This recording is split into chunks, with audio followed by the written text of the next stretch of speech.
याच्या अगोदर त्यांनी स्थानिक चौकशीचा अहवाल काढला होता.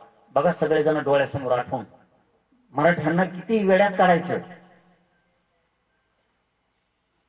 फडणवीस साहेबांनी मराठ्यांचे लेकर टार्गेट का केले? मराठी टार्गेट कशामुळं? आम्ही तुमच्याशी भांडतोय आरक्षणासाठी, राजकारणासाठी नाही. इथं बसलेल्या मराठ्यांनी सुद्धा ही तळमळ समजून घ्या. आता तुकडाच पडायचा. स्थानिक चौकशीचा अहवाल आधीचा होता, त्यावेळेस प्रमाणपत्र निघत होते. आता हे निकाय करून नवीन सुटी आणली, नवीन काही बदल केले स्थानिक चौकशी अहवाला. 3-4 महिने झाले प्रमाणपत्रच निघा. हैदराबाद गॅझेटियर नुसार सगळे प्रमाणपत्र मराठवाड्यातले घ्यायचे, त्याशिवाय आंदोलन थांबवायचं नाही. 29 ऑगस्ट पासून सुरू.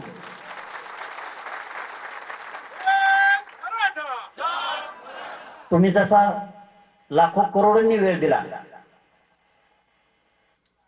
मराठा समाज तुमचा उपकार कधीच विसरणार नाही. पुन्हा 29 ऑगस्टच्या नंतर वेळ द्या. मराठ्यांनी मराठा समाजासाठी, मराठा समाजाच्या लेकरासाठी 29 ऑगस्ट पासून जोवर आंदोलन चालत तोपर्यंत वेळ द्या. भाजपचा मराठा असला तरी त्याच्या पोराला पोरीला आरक्षण लागणार हे विसरू नका. तुमचं पोरग पोरगी तुम्हाला दगडाने हानी. माझ्या सगळ्या नेत्यांना आव्हान आहे, शिवसेनेच्याही पोराच्या पोरीला आरक्षण लागणार आहे. त्याला नसेल लागत तर त्याच्या कार्यकर्त्याला लागणार, कार्यकर्त्याच्या पोरापोरीला लागणार. राष्ट्रवादी, शिवसेना, काँग्रेस सगळ्यांच्या पक्षाच्या लेकराला आरक्षण लागणार. पक्षाच्या बाजूने ओढायचं इथून पुढे मराठ्यांच्या नेत्यांनी बंद करा.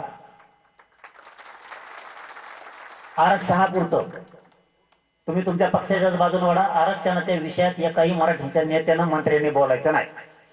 जातीच्या बाजूने बोलायचं आणि जातीच्या लोकांनी सुद्धा जातीच्या बाजूने उभा राहा. हैदराबाद गॅझेटियर नुसार 28 ऑगस्टच्या आत सगळे कुणबी प्रमाणपत्र द्यायचे, नसता 29 पासून आंदोलन सुरू. आणि शेवटचं निर्णायक आंदोलन करायचं. खूप महत्वाच्या टप्प्यावर आंदोलन आहे आपलं, अंतिम टप्प्यावर आहे. आपल्याला फक्त ओळखता आलं पाहिजे. 2 विषय खूप महत्वाचे आहेत. 58 लाख नोंदी आणि हैदराबाद गॅझेट नुसार कुणबी प्रमाणपत्र घ्यायचे, सोडायचे नाही. तिसरा मुद्दा, सातारा संस्थान. हे सुद्धा देवेंद्र फडणवीस साहेबांना सांगतो. सातारा संस्थान गॅझेटियर, कोल्हापूरचं गॅझेटियर, पुणे, औंध आणि बॉम्बे गव्हर्नमेंटचं 5 गॅझेटियर आम्ही तुम्हाला 3 वर्षापासून घ्या म्हणतोय. तुम्ही का घेत नाही?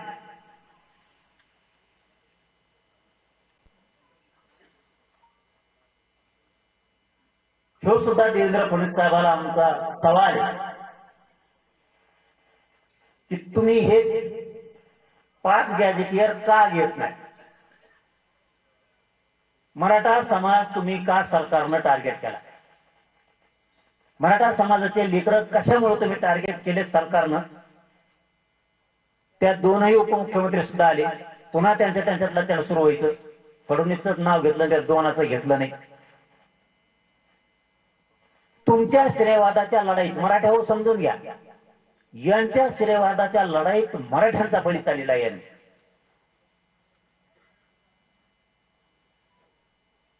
यांना वाटतं म्या करावं, त्यांना वाटतं म्या करावं, कुणीच करी नाही. त्याच्यात बळी आपल्या लेकराचा चालला. आम्हाला 28 ऑगस्टच्या आत सातारा संस्थान पासून ते 5ही गॅझेटियर ची अंमलबजावणी जी आर सहित पाहिजे. याच्यात आता बदल करायचा नाही आणि 29 ऑगस्टला निर्णायक आंदोलन करायचं. आपला 5वा मुद्दा आहे. हे 3 वर्ष झाले म्हणजे केसेस मागं घेऊ. का रे बाबा, आमच्या लेकरांना इतकं मारून आमच्यावरच केसेस? कोणची प्रक्रिया करायची तुम्हाला? मराठी समजूनच घ्या. आता आपण हलण्यासाठी आलोच नाहीये तिथं. निर्णायक तुकडा पाडायचा म्हणल्यावर आता जागा सोडायच्या. जर शेतात काम असतील तर घराघरातून एक माणूस आंदोलन इथंच बसून राहायचा, बाकीच्यानी शेतात काम करायचं.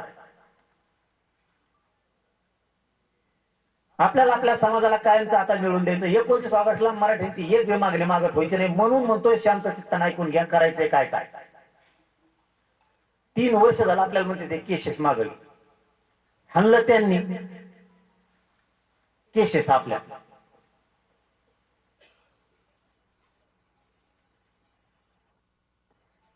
तरी हे मागं घेत नाही. सगळ्या केसेस मागं होईपर्यंत 29 ऑगस्टचं आंदोलन थांबवायचं नाही. 6वा मुद्दा, यांनी आता मी बाजार उपोषणला बसलो होतो त्या दिवसा विषयी.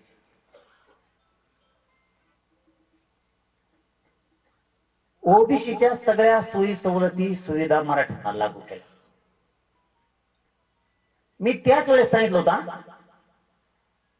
विखे पाटलाला, लाडभाऊला, त्या दिवशी सांगितलं होतं, मी आणखीनही तुम्हाला तोंड टाकून बोललेलं नाही. सरकार शहाणे व्हा तुम्ही.